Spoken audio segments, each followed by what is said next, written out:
So, I mean, one of the things, as I said at the start, I'm sort of interested in whether what you're doing with humor and comedy is actually essentially making people feel better to the point that they can actually do their job better. Certainly, Mhm. it makes you feel better when you're looking at comedy, and the feeling of laughter and being amused is clearly a very positive state. I was wondering if you know if you're aware of what kind of impact you have on people. So Um, I haven't, for a long time, I really wasn't aware of it. That became more apparent with the pandemic. mm, I started getting a lot more messages and emails from people basically just saying how much it's helped them. yeah, Uh, just to be able to come home from working with COVID patients all day and then being able to see this video that made them laugh when nothing else has been able to make them laugh for a long time. And that just, it kind of blows me away, when I get a message like that, because I've gone into this just from the perspective of someone who just likes to make people laugh. I enjoy making people laugh. That's why I'm in comedy. But I never thought it would have that kind of an impact on people in healthcare.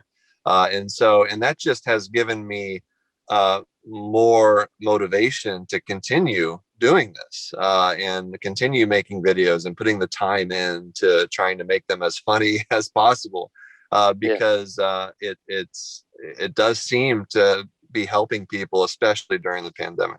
Yeah, I mean that's consistent with what we know as well from kind of social psychology. If you receive positive feedback, so in this case you're receiving feedback for um, doing a good job with comedy, but the same is true in your professional life as well. When you receive feedback for something that you've done well, you become more motivated to do more of it, and you've just sort of spelled that out brilliantly. Um, do you think there's a a place for more laughter in our jobs, particularly in healthcare? Have we become a bit too serious and earnest? Um, I sometimes get told we need to be a bit more professional. I work in intensive care where things are fairly, I guess, slick and organized, and sometimes it feels like there isn't space for humor. But I also sometimes think I wish there could be a bit more. What do you think? I think there's always room for more. It's difficult though. This is not. It's a tough field to introduce comedy and to keep that kind of thing up, because there's so much gravity to what we do, and even more so in critical care medicine, and then some of the more some of the specialties where patients are very sick and dying, and it's Mm, just, how do you find the space emotionally and mentally to explore humor, and so I don't think it's for everyone. Not everybody has that part of themselves that they want to put out there, on in public and on social media. But that's not the only place that humor has to exist, right? We can mm, have it with our day-to-day interactions with people, and mm, it humor has a way of disarming mm, those around us and ourselves. The way most of us use humor is when um, we're faced with this kind of insurmountable obstacle, this challenge that we have no power over, whether you have a cardiac arrest that you didn't know you were going to have, or you're faced with cancer, or you have a challenge at work that that you can't overcome. You feel powerless in types of situations, and what humor does is it allows you to gain some semblance of power over mm, in a situation where you feel powerless. And there's a lot of those mm, situations in medicine. There's a lot of times when we feel powerless, mm, when we don't know what to do.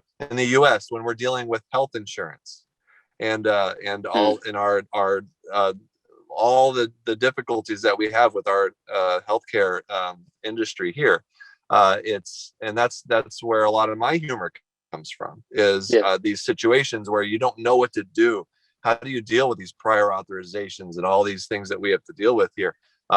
Well, I don't have any power in those situations. I'm going to make jokes about it, and Yeah. at least I can make people laugh, and that can feel like I'm overcoming those situations, and then other people will resonate. That will resonate with other people, and so I feel like that's a strong motivator in medicine to embrace comedy and to bring it Mm. into our daily lives, because so much of what we do is extremely challenging, and some of the challenges we have are we can't overcome, and so humor is a way to allow us to do that. Nice. Yeah. There's a lot of trauma in life, isn't there? And a lot of trauma when you work in healthcare, or of course when you're a patient. Yes, Yeah. that's really helpful to hear that. And the Um, challenges, one of the big challenges of doing this though is that it's because it is so serious, because and so mm, you can I always encourage people to embrace comedy and humor, not even just telling jokes, but just the humor side. We all have a sense of humor. The challenge is being able to do it appropriately at times, especially when you're trying to do it on social media, which yeah, can is that's, and I talk about that a lot. I've talked about it on Twitter, how to do it, in a way that is not offensive, and that can be really tricky in medicine. yeah. I just saw a tweet that you sent out with a thread around the pain score and the rating your pain from 1 to 10. I showed it to some non-medical family members who also found it hilarious, which is good to know that it transcends our profession. But one point you make in that, which is absolutely key, and interestingly, I hadn't figured it out until he pointed it out, was that you're not in any way ridiculing the patients. This is all us as professionals, really.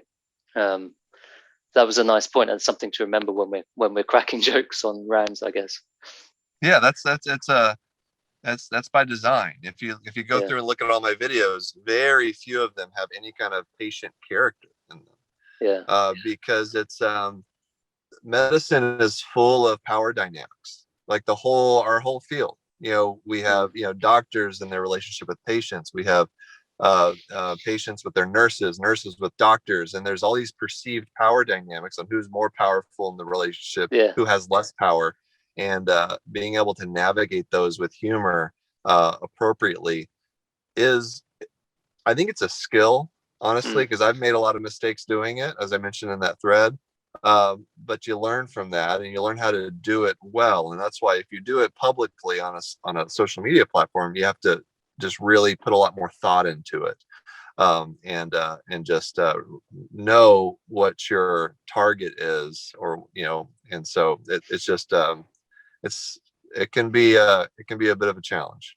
yeah. But you make it look easy and natural, which is the sign of someone who's really mastered their art. Thank you. Yeah. Um, is comedy and making jokes part of your ophthalmology life as well? Does it feature? Yeah, it is, but it's different. Yeah. It's obviously, so in ophthalmology, our clinics are extremely busy. We I'll see anywhere from, like, you know 40 to 45 patients in a day, and so I don't have a lot of time Mm. with patients. Fortunately, the eyeball is very small, and so I'm not a general practitioner. I have to address multiple medical problems, and so we can typically do an encounter with a patient relatively quickly, and so you know I'll joke around with patients just a little bit. It's very Mm. uh, dad type of humor, very Mm. kind of, some puns thrown in there, uh just Yeah. a very, very kind of just safe, kind of joking with patients and small talk type of situations. And that is quite a bit different than what you see on social media. But yeah, there's humor there in my Yeah. everyday interactions, because it's just really helpful to connect with patients. I think you connect with patients uh, much more quickly when you're able to share a laugh. Yeah. And when you'd only have a few minutes with a patient and you share a laugh, it just it releases those endorphins. You're like, oh, I like being with this person. Mm, This yeah, is great. So that's yeah. really helpful. It's a good way to build rapport, isn't it? Hmm. Um, that's fantastic. There's a couple of questions we've been asking all our guests. One of them is drawn from a concept called appreciative inquiry, where you look into the future and you try and imagine what could be improved in the world, or it could be a small world of ophthalmology or a big world of comedy, or the world we live in. And so the question is, what is the best version of the future that you can imagine? Um, is there anything that you think we could just be doing a lot better? Yeah. Yeah, I think so. Every emergency department should have a functioning slit lamp and Of course. Yeah. tonopen. Yeah. And there would be the ophthalmology knowledge among all doctors would be so extensive that I would never have to go into a hospital ever again. Yeah. That's my perfect, that my picture of utopia in the world. But in all seriousness, I, honestly, I'm with what I've been through over the past year with my medical issues, affordable healthcare. That's Mm, what the future looks like. Affordable healthcare for everybody, no matter who mm, you are, or how much money you have. Uh, that nobody, and this may seem, because other countries do have affordable healthcare, and so this may be more of a U.S. specific request, but my picture of a future is a place where people are not financially devastated when they get sick. yeah.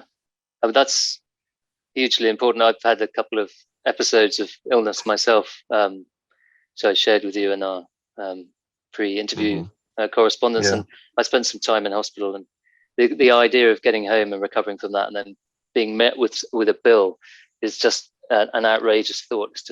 It just doesn't occur.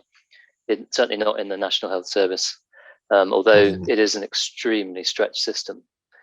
I mean, Yeah. I mean, there's problems with every system, right? yeah, yeah, And I don't know if there is a perfect way to do it out there, with just how complex our society is, but I feel like there's better ways to do it, certainly. yeah, and there's something to aim for. Affordable healthcare Yeah. is a nice strapline. Let's go for that.